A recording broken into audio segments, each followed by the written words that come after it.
Alrighty, everybody, welcome back to another episode of Subscribing to My Podcast. Because I have a new guest featured every week, it makes it very difficult to maintain consistent viewership.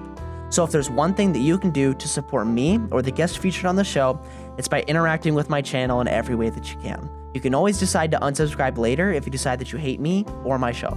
With that plugging aside, enjoy my discussion with Rhys Folke. I was just on a show a couple weeks ago, Ramblings of a Mad Guy, where we talked about abortion, and we kind of got into it about, our disagreements and what that means. He's pro-life and I'm pro-choice, but him and I have also run into some of the same issues when having debates and conversations with people of the opposite opinion, especially on apps like TikTok and maybe some of the recordings that he has done. So I think there's a lot to be had in having a conversation about what is the current abortion conversation like, because both of him and I are pretty respectable about talking about these things, I think, or I thought. Let's see if he goes mask off in this conversation. But we've had a really good conversation, so I think that this is a good avenue for him and I to kind of complain about some of the stuff that's going on in the philosophical scene right now. But Rhys, why don't you go ahead and introduce yourself and tell some of the viewers some important things that they should know about you?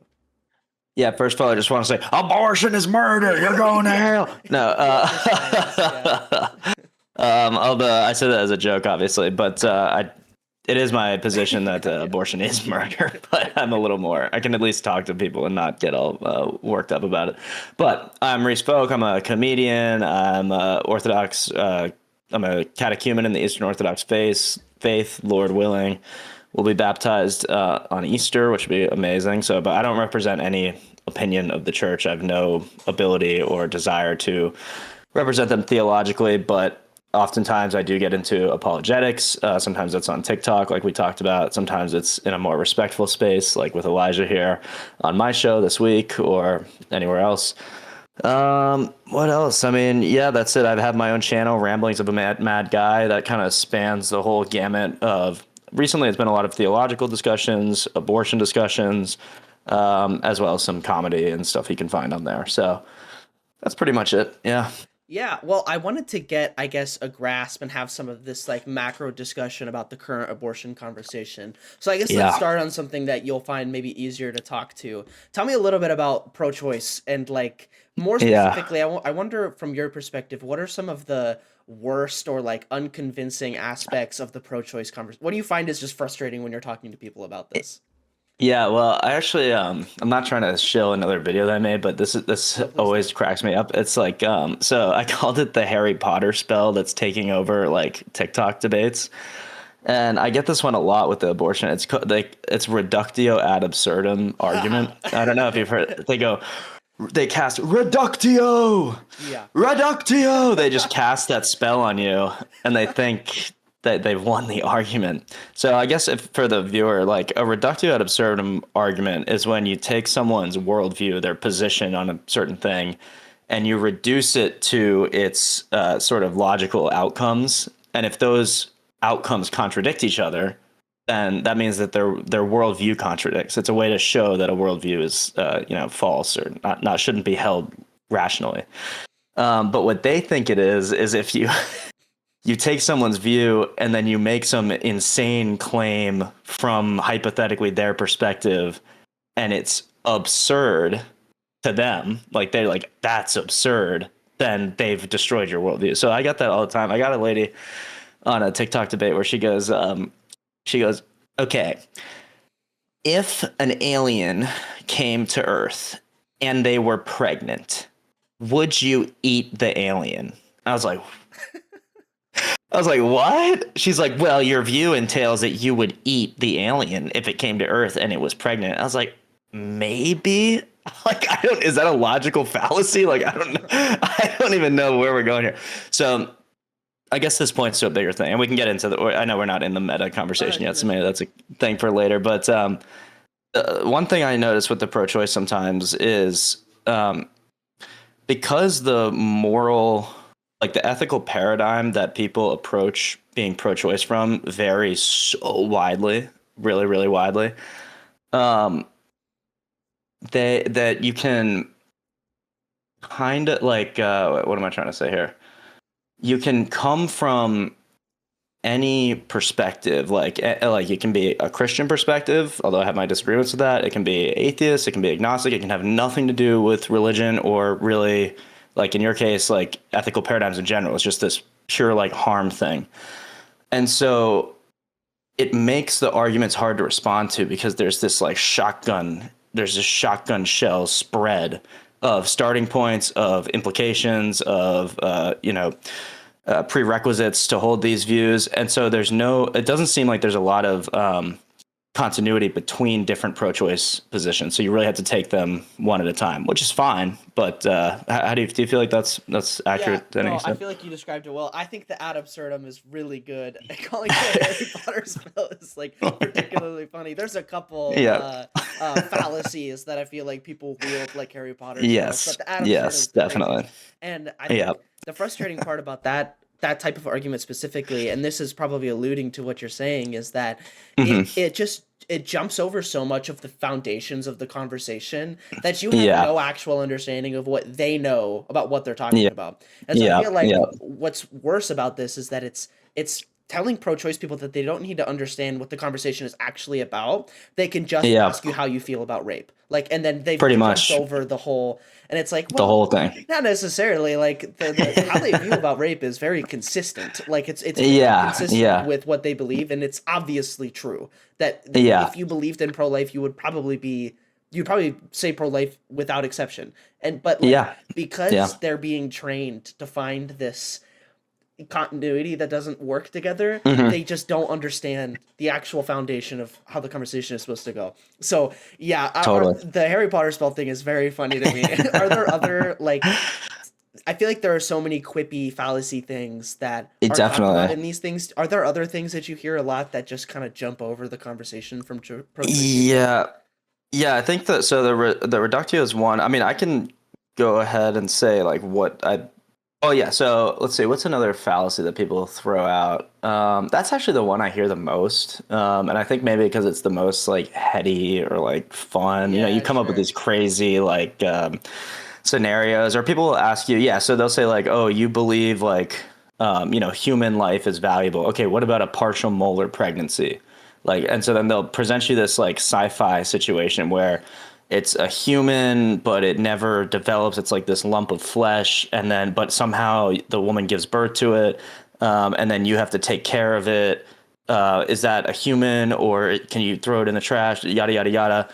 And then I asked the question like, "Oh, is that possible?" Because like I'm just trying to learn. Like I'm assuming you're saying this in good faith. Like that's a thing that can happen. Like, well, no, it's not possible. But like, could you like now answer the question? And it's like, okay, well, I guess we can do like sci-fi imaginations of things, and that's like not unuseful. Like there's some use to that, but I think they like the hypotheticals a little too much, and then don't get into the actual concrete what's going on. And one of those what the sort of implication of that is that they're trying to make and people do this on pro-life and pro-choice and on both sides of any argument, is they try to make an exception to the rule into the rule. So they say, if I can find one exception to your view that makes your view seem weird, then the whole rule falls apart. But of course, common knowledge or common sense tells us that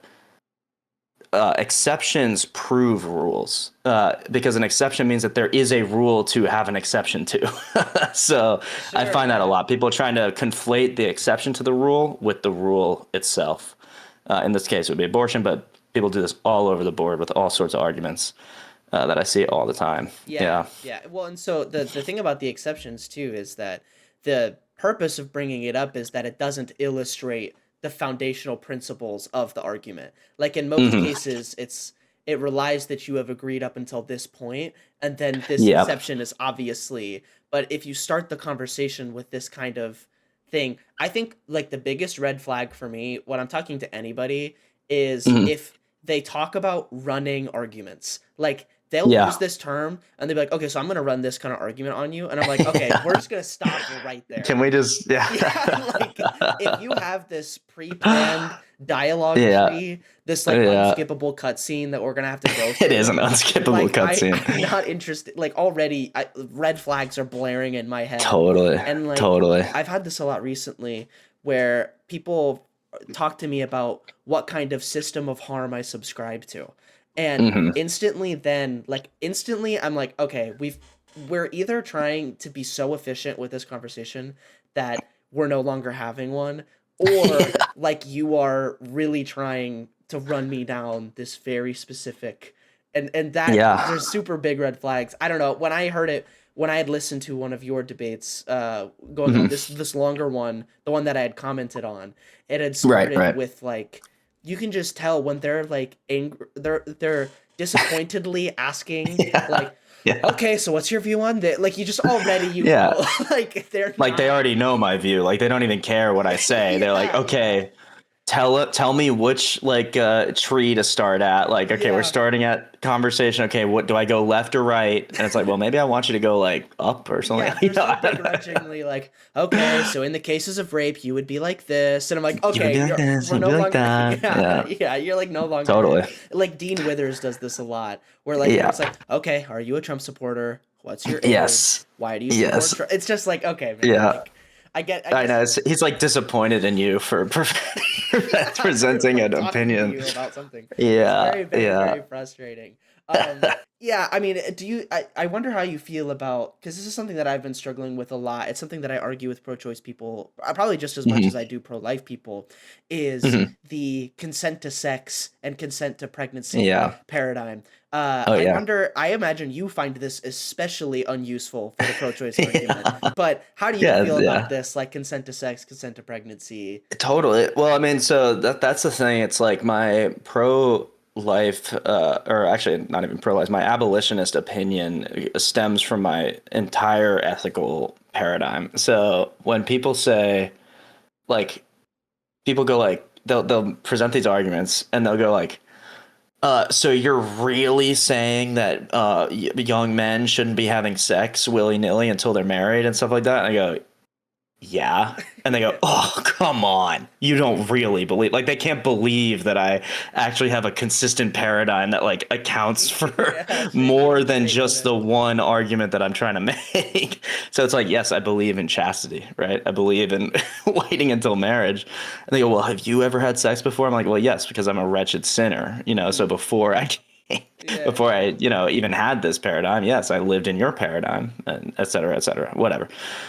So yeah, people they presume that you have like that you only are taking into account the one argument that you're making. Mhm. When no, the argument I'm making actually flows down from something much more fundamental, which is my worldview. A lot of times they don't have any conception of what of a world view when on the TikTok debates or sometimes I find with atheists it's hard to get the concept of a worldview across because there's this kind of new atheism myth that that's like the base state is like atheism. Like if you don't believe anything, you are an atheist or something. But it's like, well, no, that's obviously a belief structure. It comes with a metaphysic, it comes with an ethic, it comes Mhm. with an epistemology. So, and that's what a worldview is. Those are the three building blocks of any worldview. So, yeah, I find that to be Yeah. somewhat frustrating. Well, I imagine you're stepping from, I mean, you're starting from even a further leg behind, because I feel like Yeah. there's a conception, or at least it used to be pretty popular back when I was really listening to abortion for the first time from Hmm. pro-lifers, was that like Yeah. you could have a secular pro-life view and then you could argue from Hmm. this logically, right? But your step Yeah. is like, you take even a step back and you're like, no, you really can't. And No, I it's don't see the. Yeah. yeah, and so it's even harder, I feel like, for you to get into the real conversation, because you're Yeah. even further behind where they True. believe. Yeah.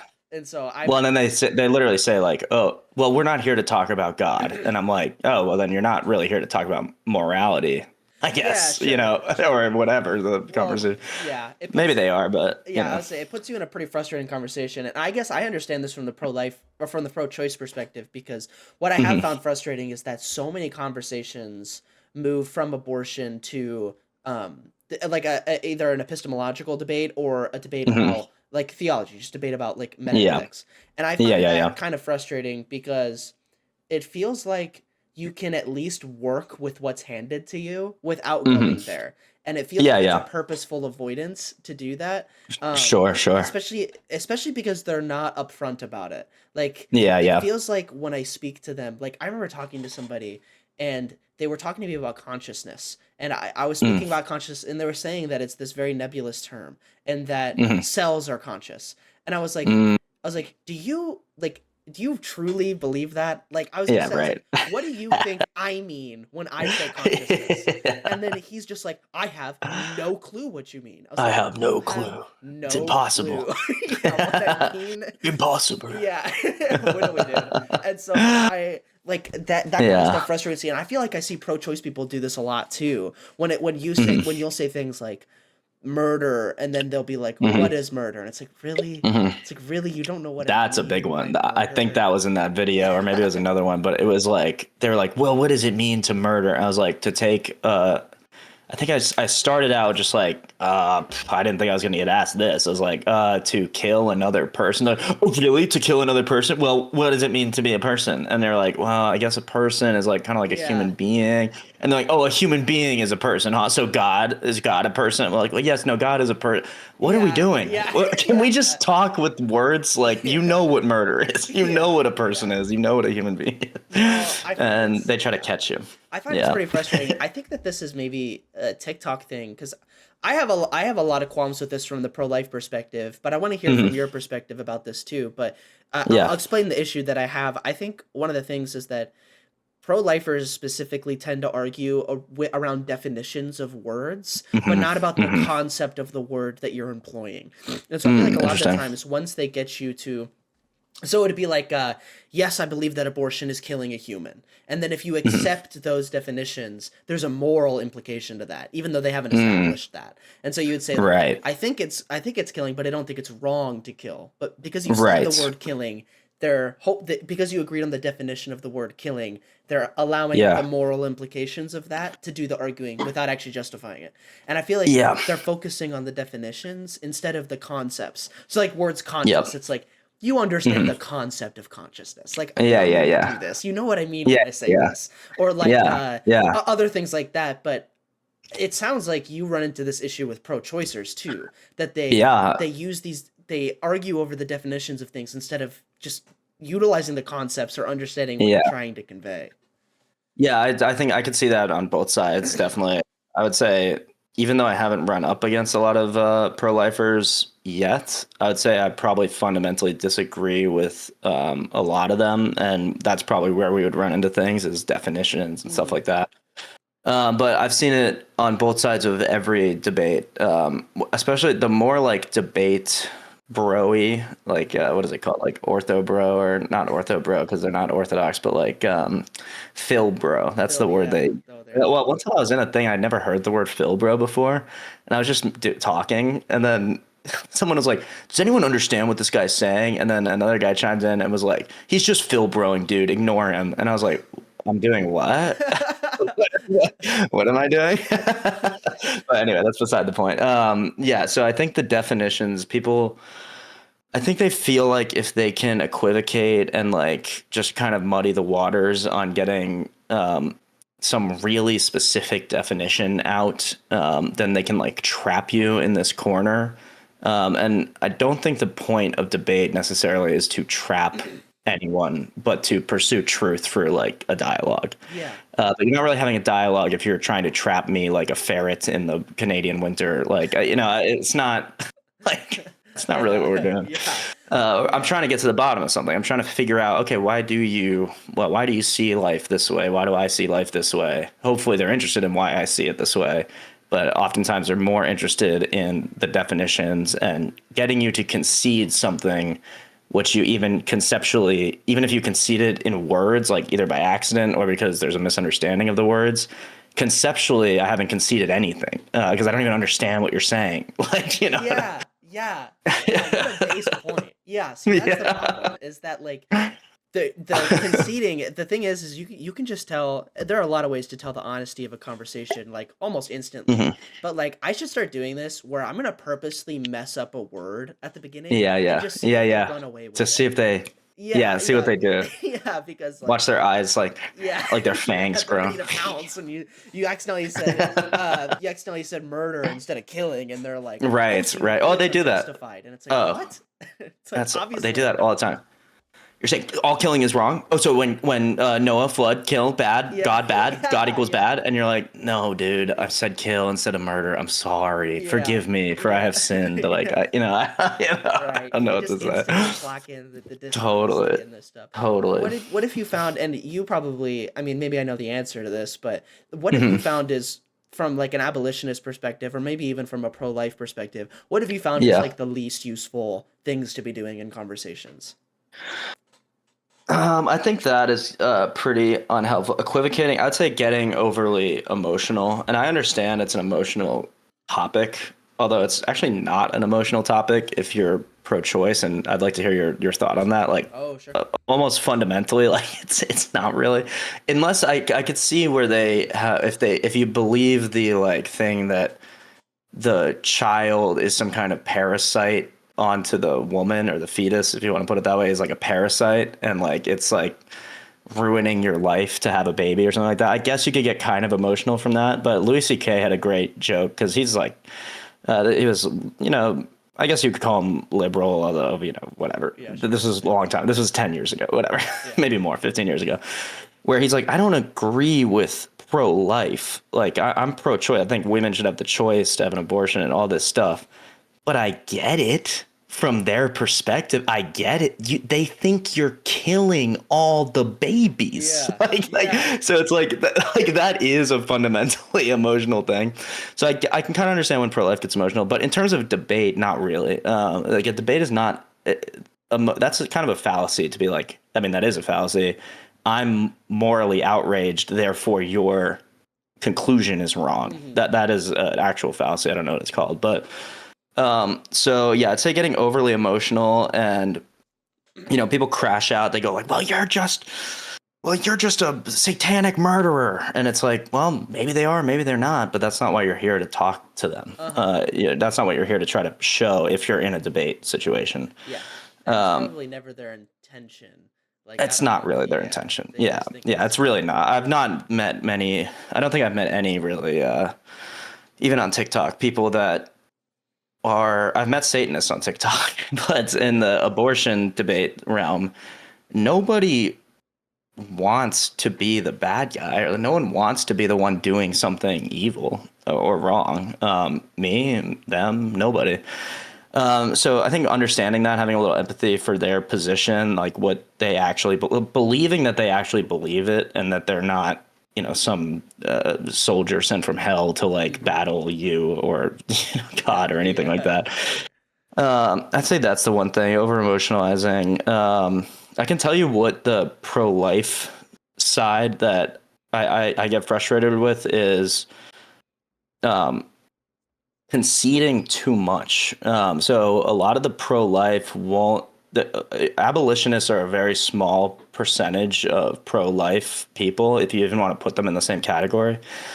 Because a lot of times there'll be pro-life people that give these exceptions, say in the case of rape and incest and all these horrible things, which I get. And I've had these conversations where I was like, someone's like, well, what about rape and incest? Because they know they're doing the dialogue Hmm. tree and they know where I'm going to go and stuff. I'm like, well, listen, I know why you're bringing this up. This is a horrible, horrible tragedy, rape and incest. Like, that's horrible. And they're like, oh, yeah, you think it's horrible? Why do you think it's horrible? Because you think the kid should still be alive. And I'm like, well, I can acknowledge that rape and incest are the worst crimes against humanity, other than murder, Yeah. maybe. But not separating that from abortion, but like just that those are horrible, horrible crimes. And then also have a consistent worldview. And so I think what sometimes pro-life will do, they'll go, oh, that's so emotionally heavy that I don't want to bite that bullet of like having to defend the life of the child in the case of this Hmm. rape and murder and all these horrible things. So they'll just like concede that away.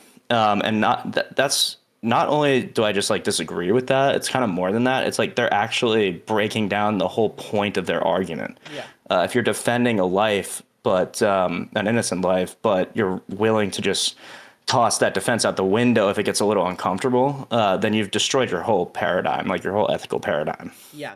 Because at that point, it's like, what's keeping you centered and supporting light? You know what I mean? Like it There's not. has It's it nothing. has to be something along the lines of making women an inherent value or kids or something. like Yeah, like yeah, you know what I yeah, mean. yeah. I don't really would True. understand Yeah, the purpose of it. What I will yeah, say yeah. too is it's strange that I would also have the same kind of advice for pro-choicers in not getting Mhm. emotional. I think that that's very Yeah. helpful. What I will say is that you do have to look at it from the perspective of the pro-choicer, in that having an abortion is the same as just choosing not to have sex.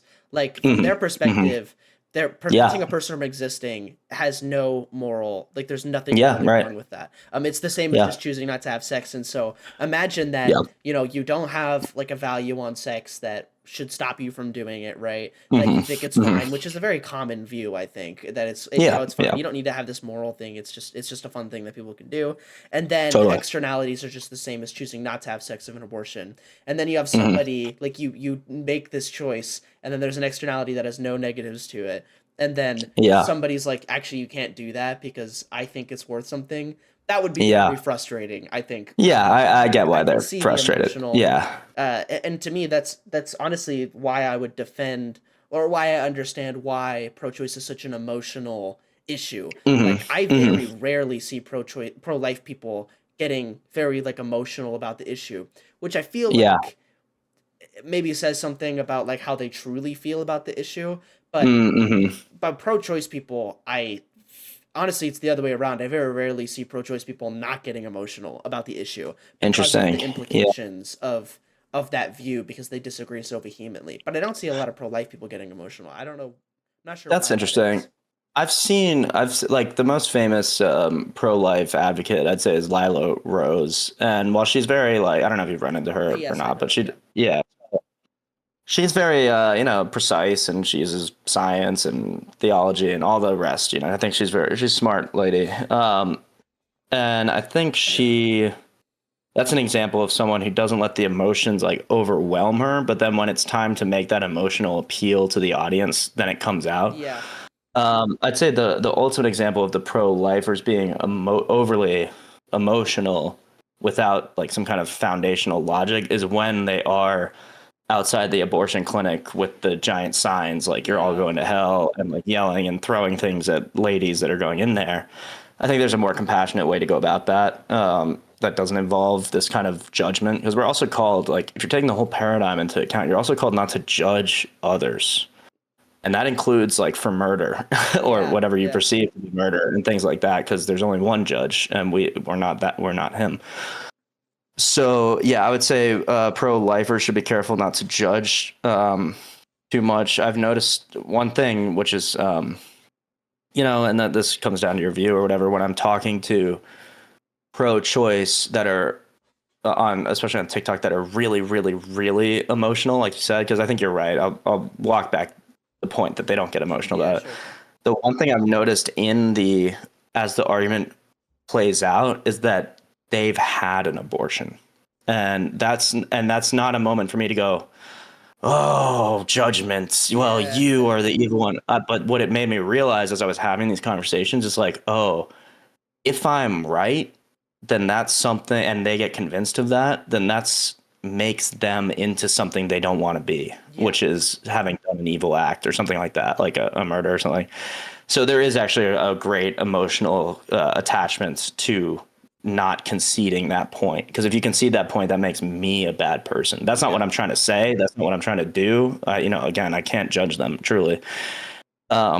But I think that's underlying some of the more emotional pro-choice arguments and stuff like that. Yeah, yeah, and High that's stakes. honestly like I think a really important realization is when you're talking to Hmm. people who disagree, is understanding what the end is. I had this Yep. realization with just a lot of the social issues on the left in general, like with LGBTQ issues. Like Hmm. the end of Hmm. that line is to say that the identity you hold dear is Yeah. like toxic, made up, a mental Right. illness, Right. whatever, right? And so Yeah. it's like Whatever they would you need say. to Yeah. understand like where this goes. And Totally. I think that Totally. pro-life people, I think, miss that sometimes. Hmm. Whereas pro-choice Yeah. people, they're like I think the foundation of the pro-choice thing, like you said at the beginning, is so, I think, versatile, or Hmm. maybe sporadic, that Yeah. it I don't think that they have a I don't think that they come into it wanting to defend why it's not murder. I don't even think, like, for a Yeah. lot of pro-choice people, I don't even think that that's the starting point for them, which I think is like Right. it's such a No. serious accusation that it just Yeah. flies right over. And I think that that Totally. is probably the biggest detriment of the pro-choice logic is that Hmm. they just are not starting from okay, this isn't murder for these reasons. They're starting Yep. from like Yep. the mother should be able to choose and then defending it from there. And I think Yes. that that's Yep. very bad for the Yep. argument. Yeah, I agree, and I can sympathize with that certainly because I've been there, like Yeah. of having done something that in retrospect I would say, well, or I guess I'll put it this way, like I think one of the main or a big element of the pro-choice position almost feeling like a default in our society, although I think if you really broke it down, it's closer to a 50-50 than you would think, but at least in culture, media, stuff like that, is this idea of the sexual revolution idea that chastity is not a value to be sort of supported in our society, and that's pervaded into all, not that into Christian communities and obviously secular and stuff like that. So I think almost what's at stake in a way as well is, well, if it's true that you have to be chaste in order to not risk potentially being in a position to either have the child, which is a huge responsibility, or terminate the fetus, then you have to not have sex. And I think that's a bullet that a lot of people are not willing to bite. I think, our culture is totally sex. I mean, positive is one way to put it, but Sure, I would say sure. crazed in a way, Yeah, almost like, maybe, yeah. I don't know, No, but I would agree. I would agree with that assessment. I think that it's probably just a bad idea. Like you could say like a stupid idea, just to throw that away. yeah, Even if you don't have moral implications about it, like even if you don't think it's like yeah, the worst thing on the planet, right? Like I think it's right, still right, you should be cautious about those things. Just no matter that definitely. should be the starting point is cautious, and then Yeah, you're rising from there.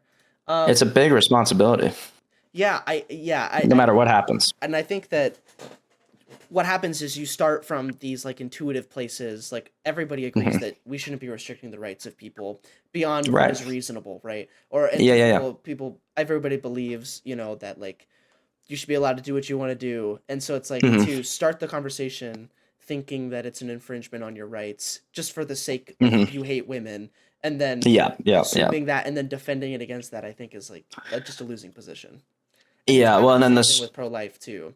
Like Mhm. assuming that it's that the intention is to just murder people because you Right, don't care. right. And Yeah, yeah, totally. Yeah, not everyone is like possessed by a demon who wants to have an abortion, yeah, In fact, most of them, vast majority, probably are not, except unless you want to use demon in some kind of like looser psychological way. But I'd say what people, on the pro-choice side, when they, like you said, I think correctly, that they like kind of skip over the foundation of the argument because that doesn't even enter into it, and they skip to you're infringing on the rights of the mother. There's kind of an immediate defeater for that because from the pro-life view, you're infringing on the rights of the child primarily more so than the mother in any case, like where you're terminating the child. Then you get into the argument, well, which humans get rights, and then you move forward. yeah, But sometimes they're not willing to like actually go there or a little bit. There's like, you're just being mean. You're just being mean to the mother. It's like, well, maybe I'm being mean to the mother, but also maybe you're being really, really mean yeah, to a little yeah, kid, yeah, like yeah, beyond mean to a little kid or yeah, something. exactly. I think Maybe. anybody, I'm yeah, not saying.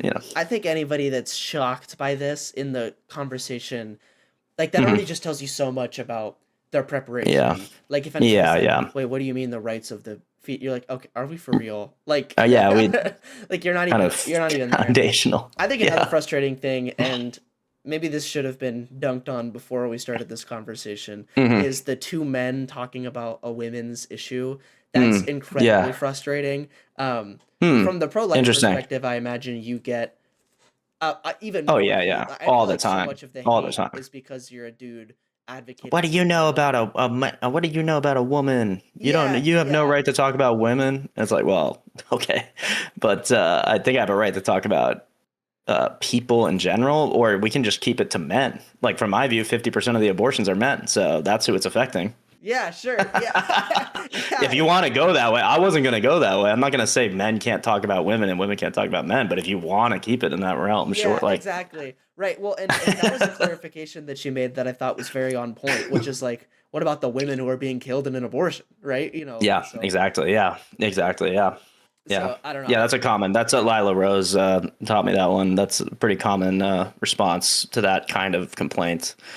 It's like, well, this is just sexist to women. It's like, well, yeah, 50% of the abortions are women. Yeah, sure. Well, and from your view too, I mean, you want the men to be abstinent as well. So Oh, you can yeah. say that the cause of 50% of abortions are men. Yes, having, yes. Bad sexual That habits is, as well. and it's also underappreciated how many men encourage girlfriends, even wives and stuff, to have abortions. Mm-hmm. So men are just as much to blame for this. Men aren't stepping up and saying when their girlfriend gets pregnant, even if they're not actively like, you got to go out and, get an abortion. They're saying, well, it's your choice. You're the woman, your body, your choice. I'll just kind of let you, make this choice and I'll have no role in it. Instead of saying, okay, let's get married. Let me get a real job now. Let's move in together. I'm going to take care of this kid. We're going to make it work, which is what people used to say. We're going to make it work. That's what that's his responsibility in that relationship, I think. Yeah. Well, to offer to the woman so she doesn't have to make that choice. Again, from my paradigm, you can have a different. I wouldn't go that far. I would, especially with the marriage. I think that marriage. Yeah. Is it wedlock? Is that the term? But like wedlock, marriage, yeah. Marriages because of kids, I think, are probably a really terrible idea. But that doesn't mean you killed a kid. Right. Sure. Yeah, there's a middle ground. There's absolutely. I want to hear a little bit more about your experiences doing these like live debates on TikTok and stuff. I guess what do you posit, or what are your feelings about just like the general zeitgeist of TikTok debates right now? Well, I think they're I think they're accurately rated. I think everyone knows it's just slop on TikTok. Like, you're really not getting a high level of discussion. I mean, that's what I got. Well, if the alien is pregnant and then that you eat the alien, would you ask your priest if you could eat the alien?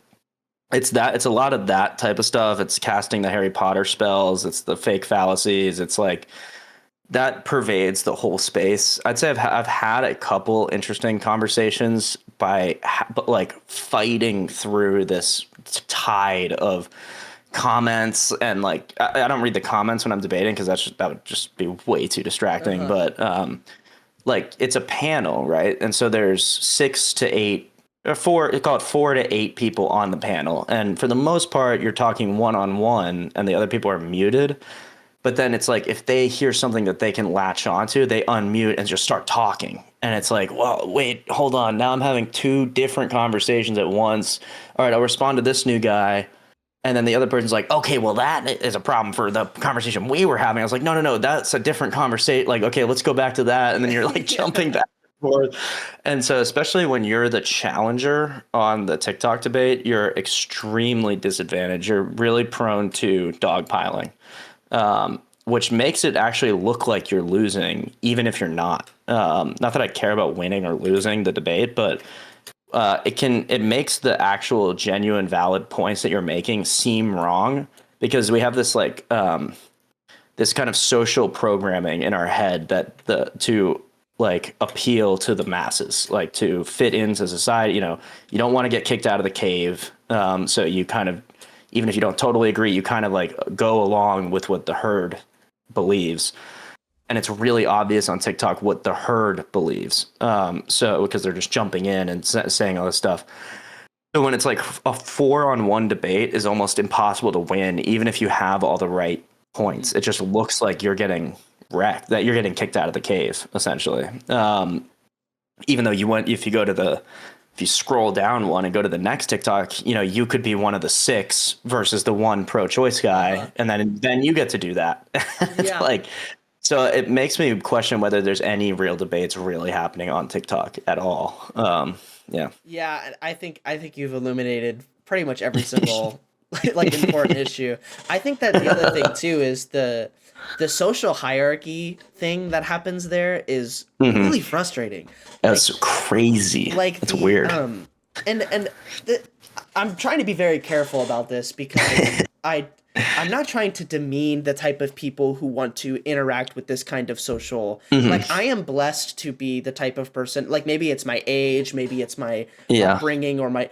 I have no interest in developing an online network of friends. I just like Right. Right. there's No, no me. pull for me. Like Yeah. there's no interest. Yeah. I'm not. There's nothing intrinsically wrong with trying to develop a Yeah. network of friends online. So that's my Totally. caveat to this Yeah. complaint. Yeah. Yeah. Yeah. But Yeah. beyond that, these social structures that are built are Hmm. so gross and can Hmm. become kind of pathetic Oh, if it's built in a certain kind of way. Like yeah. what's really frustrating is one, I don't know why people are even watching the 8-person panels. Like, I what is know. there to even gain from an audience perspective to have 8 people like throwing in their bits at once, other than the feeling of social cohesion, Yep. the feeling of being involved in the Hmm. conversation?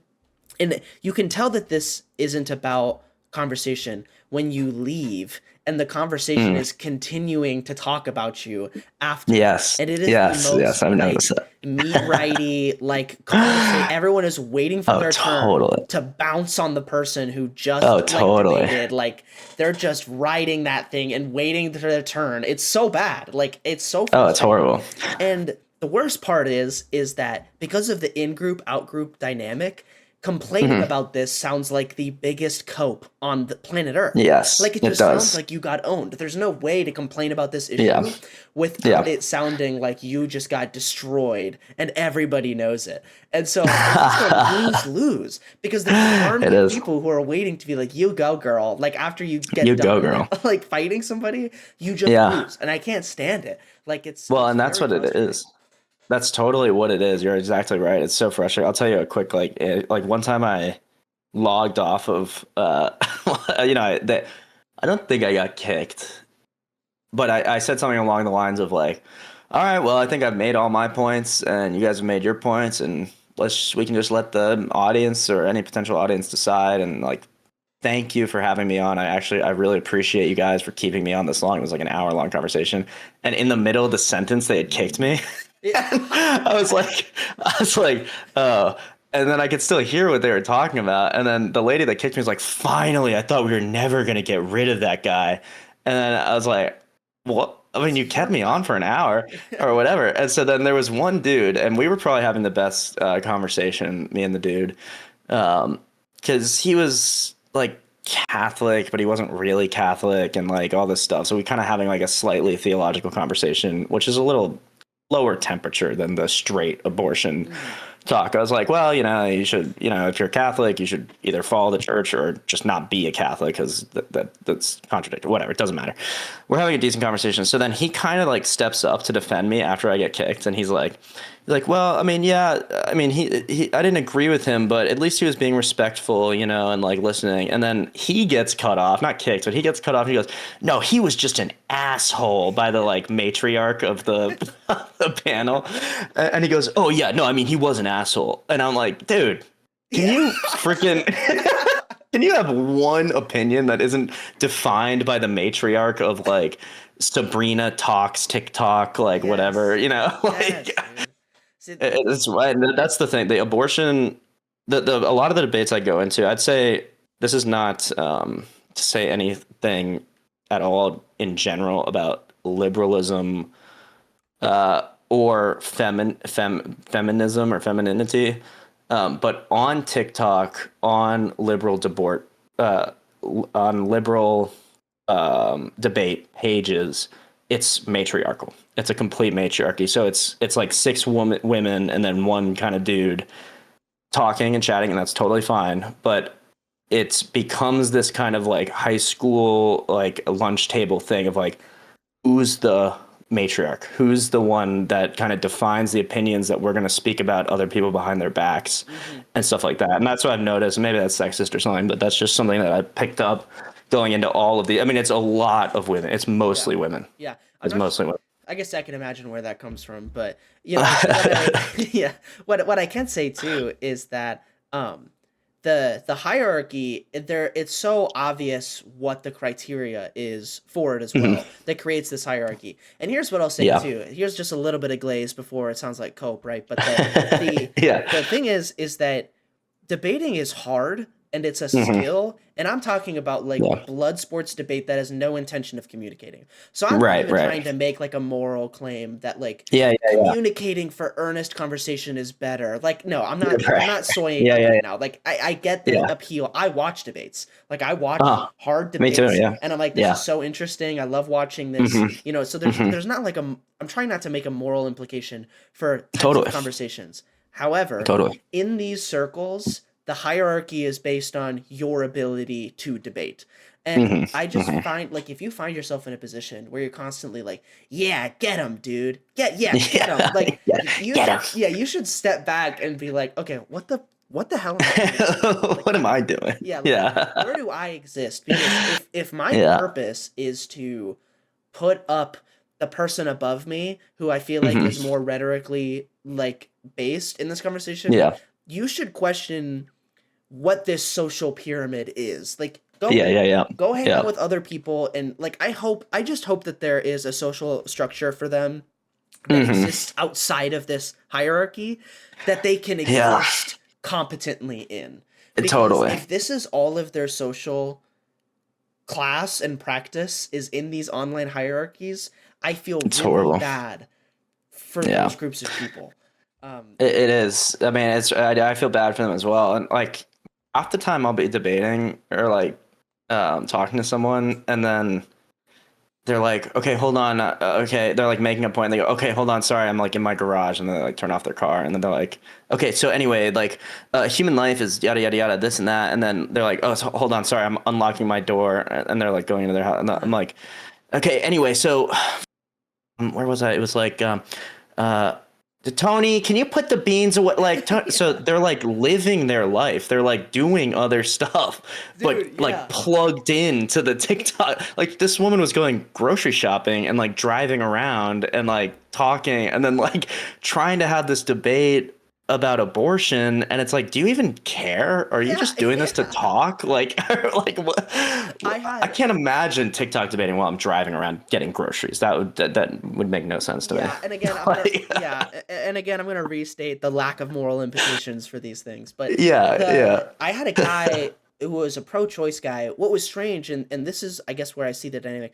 I am very transparent on my when I do TikTok Mhm. lives. Like it's like Yeah, no debate, bros, casual yeah, yeah, conversation, like debate. Like yeah. I am really trying to distance myself from the hyperized debate Totally. rhetoric. I'm really trying to Yeah. distance myself, and I once I had done like my first couple lives, I had a lot of the pro-choice people swarm in to add me to the network of these Mm-hmm. like debate people. Mm-hmm. And I was very Mm-hmm. thankful. I mean, again, like their ability Yeah. to create this social network, I actually think Yeah. is worth glazing. Like it's a good, I think it's a Yeah. really good thing. Yeah.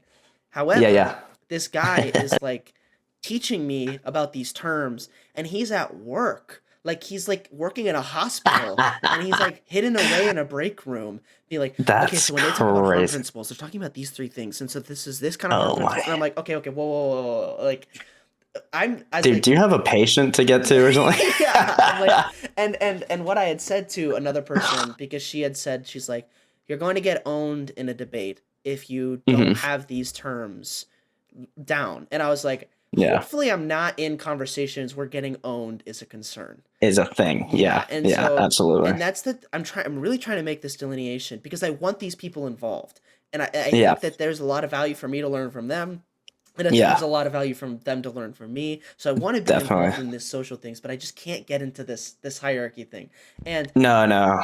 you No. can tell immediately I had said I could just sense that one of these guys who was requesting to talk to me that he was going to be a very Phil bro like Hmm. debate boss. Hmm.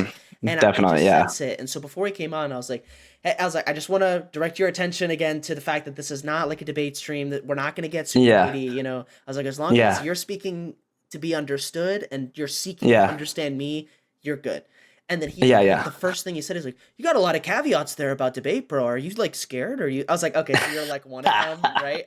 And like 9 people joined Yeah, yeah. 9 people joined the audience, and someone's like, "Bro, you're getting cooked," and I was like, "Okay, like I know what this This is. is not. Yeah, Yeah, I know yeah, what the yeah, purpose of yeah. this is, and it's just not what I'm looking for." Yeah, I think it's a type of thing. I mean, that's what they're looking for, and they probably, in a way, they probably see, even though I think what you're doing is better than what they're doing, which is fostering some kind of real discussion and trying to understand and be understood. What they see that as is like a wounded deer to like pounce on. Yeah. They're like, oh, he doesn't want to debate, therefore my debate tactics will crush him. Yeah, sure, Yeah, sure. Well, it's like this weird power play. and again, I want to Yeah. be very transparent. The reason why I don't want to debate is because I'm not very good at it.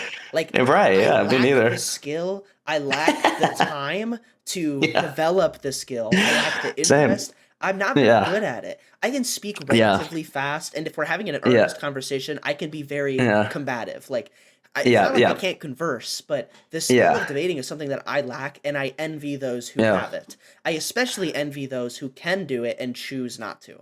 I'm not one of those Yes, people. yes, I can't do yes. it, and I choose I not can't to. do it, and I choose not. I'm the same way. I'm the same way, and I've told that to someone where she was like doing. I bet she was coached by your like doctor buddy or whatever. Where she was like, I remember her because I've had 2 discussions with her now, and the first one was very cordial, and because she thought, well, and this is part of like I always took a page out of Norm's book, and it's like Norm Macdonald, and you'd be like, just be the dumbest guy in the room. Like, just be the dumbest guy in the room. Yeah. You get to observe and like take in so much more. And then if you do something smart or say something smart, not that you're looking for this moment, because then automatically you're not that dumb guy. Then you pleasantly surprise somebody with some intellect or like some kind of insight or wisdom or something like that.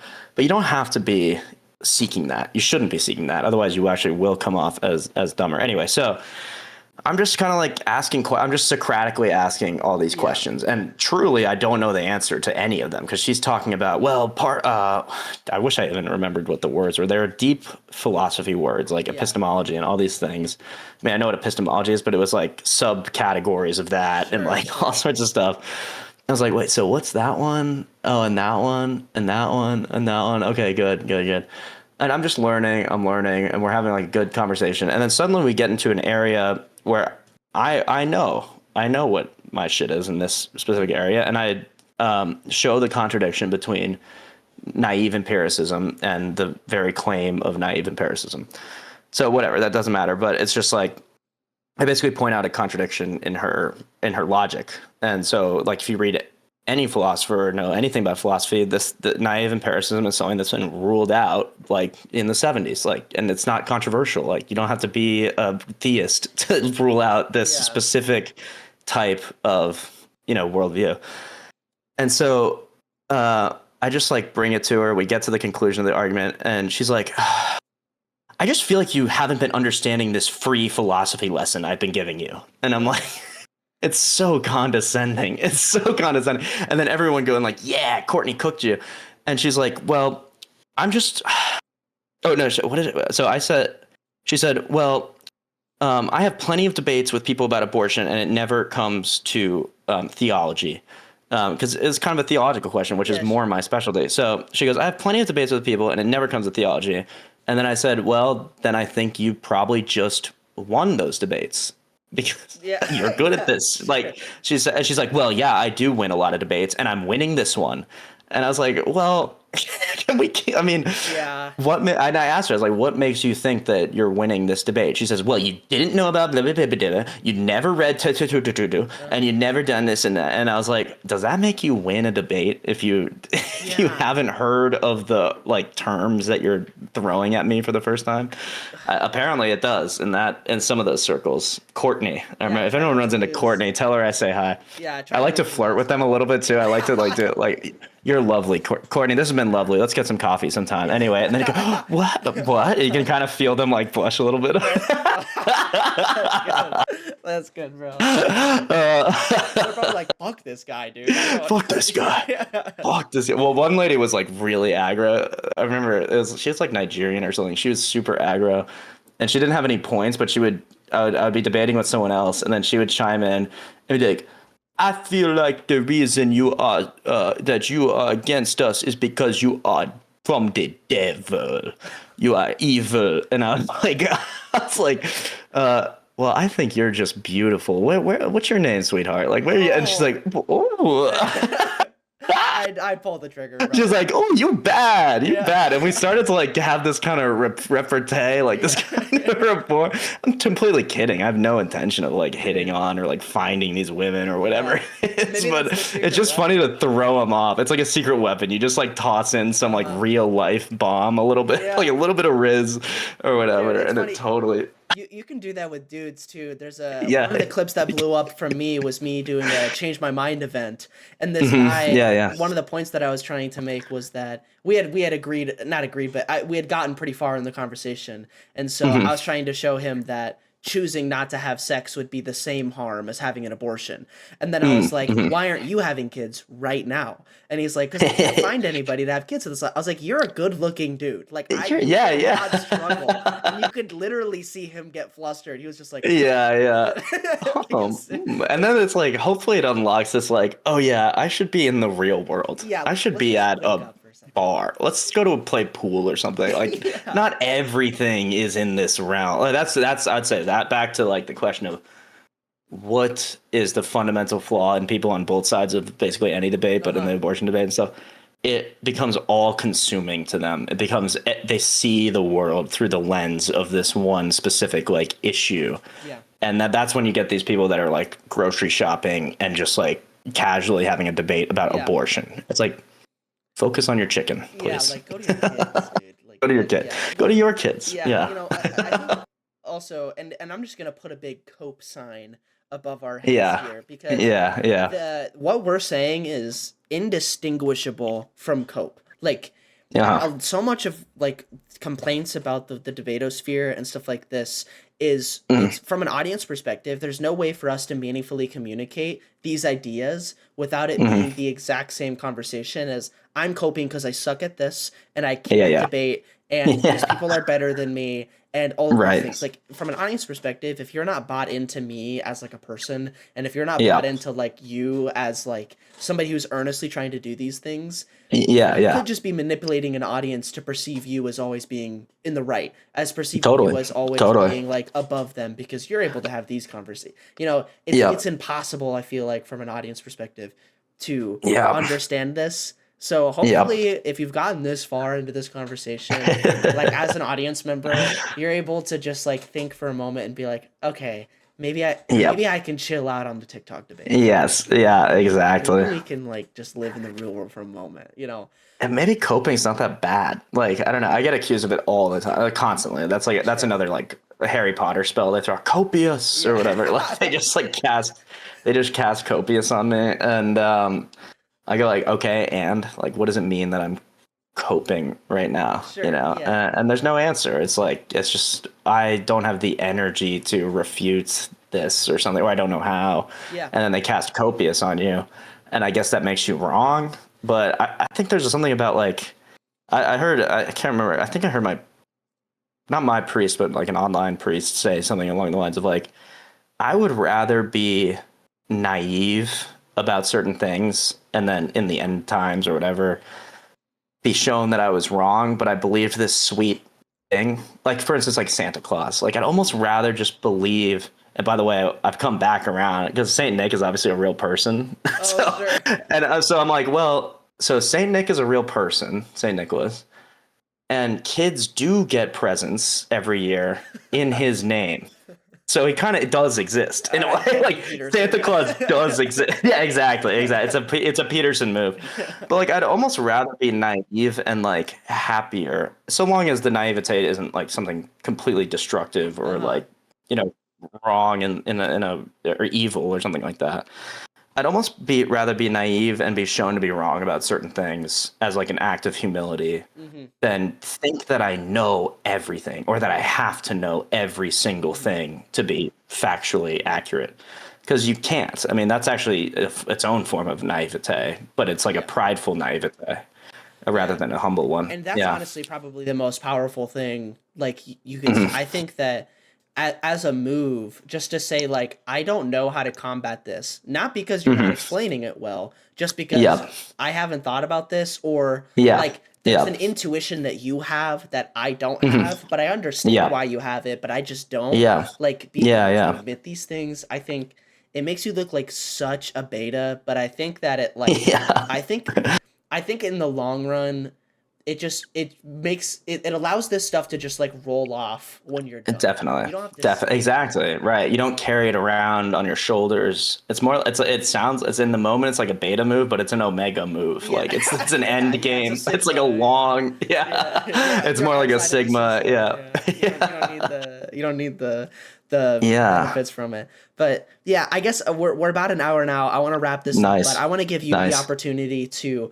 round us out. If you have any plugging that you want to do for your shows, your channel, stuff like that, I encourage that. As well as if there's a thematic message you want to give to people who have gotten Yeah. this far, it's really your opportunity to kind of round us out. Sure, sweet. Yeah, so in terms of, I mean, if you're interested in if you're watching this and you're like, what are these guys talk? Like, it can't be that bad. Then I'd say go to my channel. There's like probably 5 or 6 like hour plus long videos of me just in these TikTok realms and debates. I'm sure that Elijah has them on his channel as well. So like get into those, see what we're saying, see if you agree with this like attitude that we've been projecting about kind of the problems with it.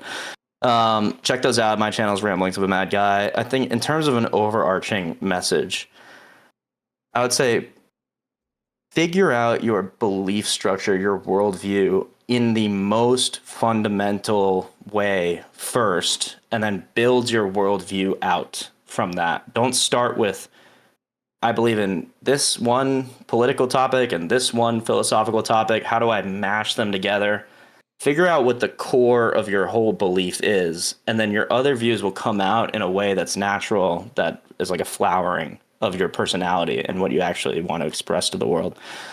So back to basics. Keep it simple, stupid. Back to fundamentals. Yeah, I think that's a really good point. Thank you so much for coming on, Rhys. This was a blast. Thank you, Elijah. Thank you. Super fun. Thanks for having me, man. I hope we get to talk more in the future. Yeah, me too. Peace.